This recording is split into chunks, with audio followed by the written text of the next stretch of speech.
Let us inquire into the Chit consciousness to see what is that consciousness which is truth and which is that truth which is consciousness. कोई ऐसा truth होना चाहिए जो consciousness हो और ऐसी consciousness जो ट्रूथ हो.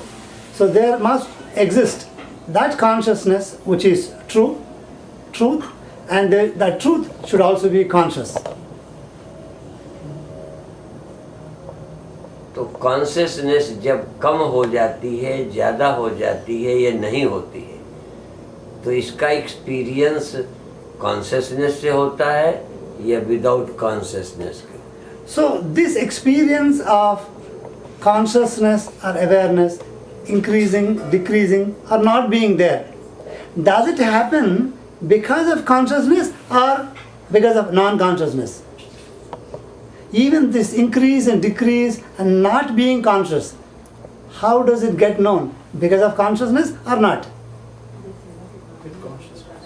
तो यदि कॉन्शियसनेस का अभाव कॉन्शियसनेस से जाना जाता है तो यही कॉन्शियसनेस ट्रूथ है जिसका अभाव नहीं होता. So if the absence of that consciousness is known by another consciousness or consciousness, this is the only real consciousness which knows even the absence of that which is becoming unconscious. और यदि आपके मन में आए कि consciousness का अभाव other consciousness से और अदर कॉन्शियसनेस का अभाव अदर कॉन्शियसनेस से होता है, तो हाँ, तो क्या कोई ऐसी कॉन्शियसनेस है जिसका अभाव नहीं होता? So if you think that the first consciousness which is becoming absent is known by another consciousness, and absence of this consciousness is again known by another consciousness, and this cycle repeats. Yes. तो क्या कोई ऐसी consciousness है जो सदा रहती है? So is there a consciousness which persists all through, all the time? तो फिर कॉन्शियसनेस ही ट्रूथ है, ट्रूथ कोई अलग वस्तु नहीं. So this consciousness itself is the truth. There is no other truth separate from this consciousness. Yes. Consciousness he truth है, truth ही consciousness है और ये कॉन्शियसनेस ही ब्लिस है. So this truth is consciousness and consciousness is truth, and this itself is the bliss. Consciousness bliss में दो नहीं है, जो भोगेगा और भोगता हो, भोगता और भोग्य कॉन्शियसनेस में नहीं है. So in this bliss we are talking about, there is no duality of the experiencer and the experienced. Here there is only one, the bliss, which experiencer and experienced is the same, one. जो bliss experience होती है वो घट बढ़ जाती है, लेकिन जिस कॉन्शियसनेस से ब्लिस मालूम पड़ता है वो कॉन्शियसनेस ब्लिस चेंजलेस है. So that the limited bliss we are talking about, which is increasing and decreasing, that is being known by this consciousness which does not change, and that is the real bliss, which even knows that increase and decrease of the happiness.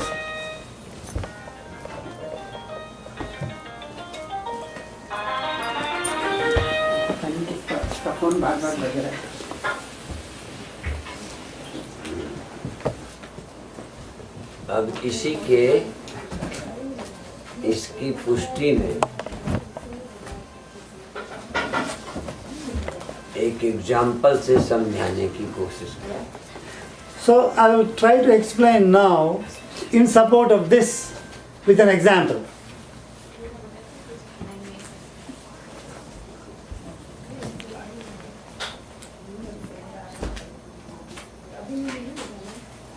Shankaracharya कहते हैं consciousness सदा और सर्वत्र है. Shankaracharya says that this consciousness is everywhere and all the time. लेकिन वो महसूस वहाँ होती है जहाँ बुद्धि मन है. But it becomes revealed, known only when where there is mind and intellect. Though the consciousness is everywhere and all the time, it gets known or revealed only where there is mind and intellect. मन बुद्धि होते हैं नहीं होते होते. मन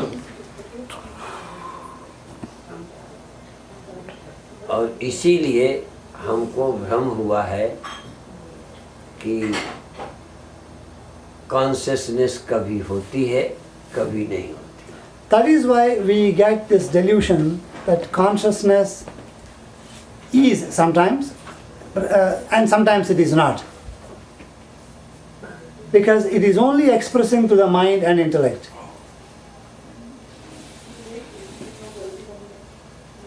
और मन के कारण जो हमें एक्सपीरियंस होते हैं सुख के, और मन की कंडीशन चेंज होती है, इसलिए सुख हमको बदलता हुआ मालूम पड़ता है. So this happiness or sukha is being known and experienced through the mind, which is changing. So we start experiencing as if this happiness is changing because the mind is changing.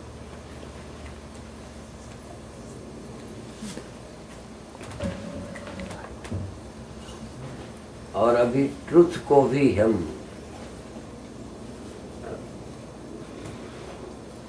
Through mind अनुभव करते हैं, इसलिए truth में भी truth भी हमें कभी लगता है कभी लगता है नहीं है.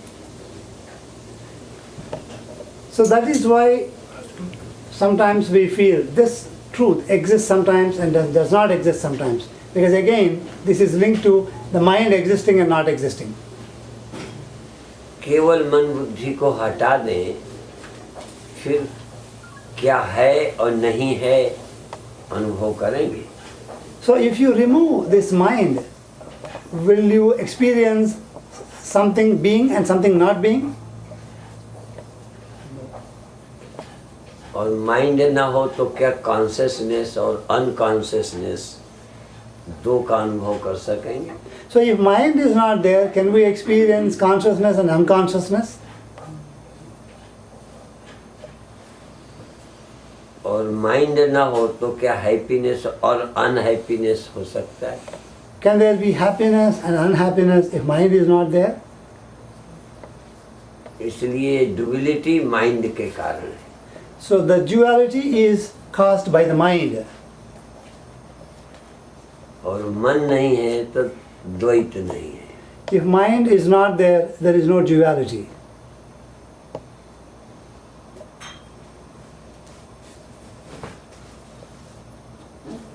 भगवान शंकराचार्य कहते हैं मनस्य मनि भावे द्वैतम नैवोपलभ्यते. मन के अमन होने पर द्वैत की उपलब्धि नहीं होती. When the mind becomes no mind, the duality is not expressed. जितनी व्याख्याएं हैं वो मन के कारण है. So the variety of expressions are all because of the mind. और मन आपका स्वप्न में और जागृत में है. The mind is there, experienced only in the waking and dream. सारी सृष्टि पंचभूत या जो भी आज तक हमने पढ़ा सुना समझा है, सब कुछ हो, सिर्फ मन बुद्धि ना हो तो क्या सच है और क्या झूठ है. So if all that manifest, including the 5 elements or Prakriti, if all of them exist, are there, but the mind is not there, then how do you know what exists, what does not exist? फिर क्या पदार्थ है, क्या ईश्वर है, ये भी कुछ सोच नहीं सकते. Then you cannot even think what is an object and what is the God. Even that cannot be thought of if there is no mind. इसीलिए एक समय वो था जब सच और झूठ, जड़ और चेतन, पुरुष और प्रकृति, ये दो नहीं मालूम पड़ते थे। So there was the time, the beginning, when the Prakriti and the Purusha, the manifest and the source of manifestation, and Jada and Chetan. So there is no difference of these. There was a time. इसीलिए वेद कहते हैं सदैव सौवेदम अग्रासी, पहले एक ही था। So that is एक why. ही सत्य था। So Swamiji is quoting something from the Chandogya Upanishad. Sadeva Soumya idam agra asit. In the beginning only Sat was there. अर्थात तब हमारे अंदर ड्युअलिटी, द्वैत नहीं था। Meaning at that time in us there was no duality. Only Sat existed. अर्थात ऐसा सत्य जिसमें असत की कल्पना न थी। Such existence or Sat when there was no imagination of non-existence. Asat, non-existence. और शायद एग्जिस्टेंस की भी कल्पना न थी। Even there was, probably there was not even an imagination of existence. There is no notion of existence. ये सब तब हुए जब सृष्टि नहीं बल्कि मन बुद्धि हो गए। अर्थात सृष्टि होने पर द्वैत नहीं हुआ, द्वैत हुआ जब मन बुद्धि आ गए। So what Swamiji is saying, when the manifestation happened, the duality did not come about. When the mind came, then the duality came about. क्योंकि सारे पंचभूत भी हैं और परमात्मा भी है, वो एक सत्य ही है, वहाँ कोई डुअलिटी नहीं है, जो कुछ भी है सच है। So in the evolution before the mind, all the Panchabhutas, the five elements, etc., even though we now see there to be a variety, there was really not variety and many, because everything was Sat. Everything was Sat. अब भी सोच ले मन बुद्धि नहीं है तो सत असत के बीच भेद क्या है, दूरी क्या है, भिन्नता क्या है? So if you see that now, if there is no mind even now, then what is the distance between Sat and Asat, existence and non-existence? There is nothing. तब सुख और दुख का भेद क्या है? Then what is the difference between happiness and sorrow? और death और लाइफ का भेद क्या है? Then what is the difference between what we call as life and death? इसलिए सारी डिविलिटी मन बुद्धि के कारण है। So all the duality is only because of mind and the intellect. और जब ये डुअलिटी झूठी समझ ले तब समझो इंटेलेक्ट चेंज हो गई विजडम में। So when this is understood that this duality is not real, then know that the intellect has changed to wisdom.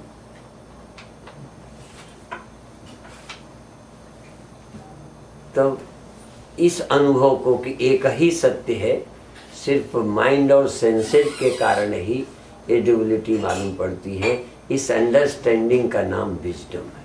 So this understanding that there is only one truth, but because of the mind, this duality is experienced.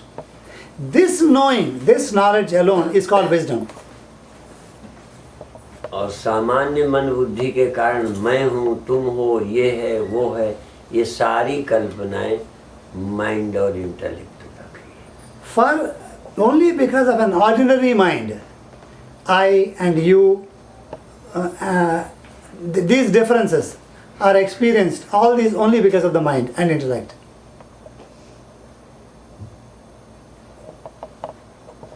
तो आम मन बुद्धि में यह duality है, wisdom में duality नहीं है। So only in the common intellect, ordinary intellect, lower intellect, this duality is there, but not in its wisdom state. तो इंटेलेक्ट का ना होना डीप स्लीप है, और इंटेलेक्ट का होना ये एक तरह से ड्रीम्स है, और एक ही सत्य है और सब भेद कल्पना है, ऐसी समझ का नाम विजडम है।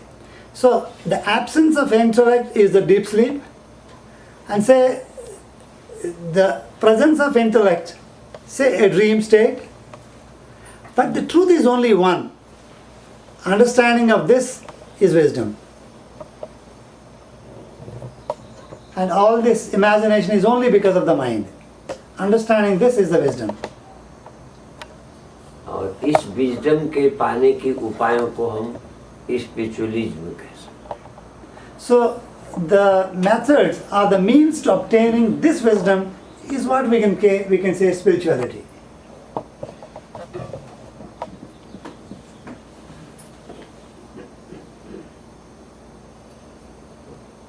ये उनके क्वेश्चन से संबंधित विषय। So Swamiji says this is what in describing his question about what is this truth we are talking about. Thank you so much. Very good. Swami ji, अगर सब सत्य है तो ड्युअलिटी को असत्य क्यों? अगर सब सत्य है तो मान लो ड्युअलिटी को हम असत्य क्यों मानते हैं? अगर सिर्फ सत्य है। हाँ, सत्य ही है, ड्युअलिटी ही असत्य है। और अगर सब सत्य है तो असत्य कैसे होगा? तो असत्य नहीं है, यही तो समझना है। असत्य तो तुम्हें लगता है, तुम्हें लगता है ना कि ये नहीं रहेगा, असत्य है। ये रहेगा और नहीं रहेगा, यही तो ड्युअलिटी है। So he has a very trickish question saying, if everything is sat or truth, then why do you say the duality to be asat or untruth? Then Swamiji says, it is really sat only, but you are thinking it is asat. So understanding that to be truth only is what we want, that everything is sat. अभी आपको नासी लगता है कि नहीं? अविनाशी की मांग है, नासी लगता है। So don't you have this concept that something is going to perish and you want the undestroying one, undecaying one? अभी आपको लगता है मैं हूँ और ये है, या मैं हूँ और तुम हो। Now you feel that I am and you are and I am and this is. So don't you feel this difference? जबकि हम कहते हैं एक वननेस ही ट्रूथ है। Whereas when we say that only oneness is the truth. तो आपकी ही कल्पना में duality है, इसलिए हम डुअलिटी को फॉल्स कह रहे हैं, झूठ कह रहे हैं। So this duality exists in your own imagination. So that is why we are saying the duality is false. और truth only one, and truth के अलावा अनट्रूथ भी कुछ नहीं है। अनट्रूथ और ट्रूथ दो नहीं है। So there exists no untruth and truth, two things. There is only one. लेकिन ये अभी आपकी समझ में नहीं आता, इसीलिए डुअलिटी इमेजिनेशन है। So because it doesn't come into your comprehension now, the duality is untruth, imagination. और तभी तक सत्संग की जरूरत है जब तक दो सत्य लगते हैं। So the need for satsang is until when the concept of duality exists. When they express as true in your mind. यहाँ तक पुरुष और प्रकृति, माया और ब्रह्म, ये डुअलिटी भी नहीं है। In fact, there exists no difference of this Maya and the Ishvara or the God and the Prakriti. So even this creator and creatress matrix is not true. Yes. ये जब क्लियर हो जाएगा तब आप अद्वैत को प्राप्त हो गए, अर्थात सत और झूठ में जो डिफरेंस है ये भी नहीं है। So when you have understood this, you have obtained or attained Advaita, and at that time there is no difference of this truth and untruth as well, Sat and Asat.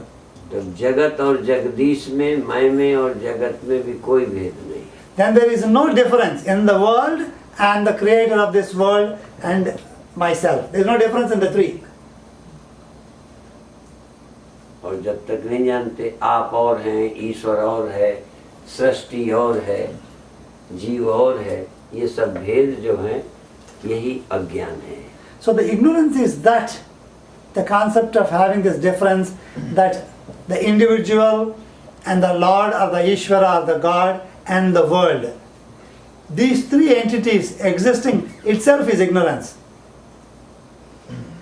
और तभी ये प्रश्न उठता है कि दुनिया कब बनी, किसने बनाई. Then only this question arises, when did the world creation start and who created?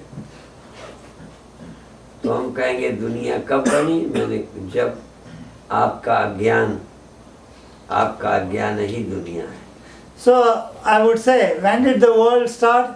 When your ignorance started. Rather, your ignorance itself is the world. और ये कब खत्म होगा, तो जब आपका अज्ञान नहीं रहेगा. So when will this world end? Only when your ignorance ends. Then this world will end.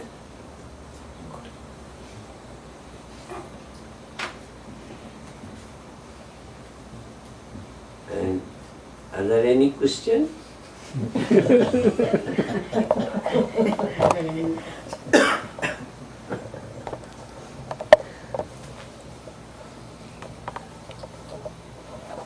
ये है जो आपने कहा और डुअलिटी नहीं है, फिर ये समाज सेवा ये क्या है? लाइक मैं फिर ज्ञानी जो है परम समाधि लेके ज्ञान को मतलब प्राप्त हो, ब्रह्म में विलीन हो, बट ये समाज सेवा, देश, ये सब क्या कहाँ से आया? ये भी द्वैत आपके ही समझ में है, ज्ञानी की समझ में कोई द्वैत नहीं, आप जैसे कहते हैं कि आप समाज चिकित्सक हैं, लाइक आपके एक लेक्चर में सुना कि मैं समाज चिकित्सक हूँ. वो तो मैं आपके सामने बोलता हूँ, इसलिए आपके हिसाब से बोलता हूँ. So the question was, so I think of course the trickish one, so what to do?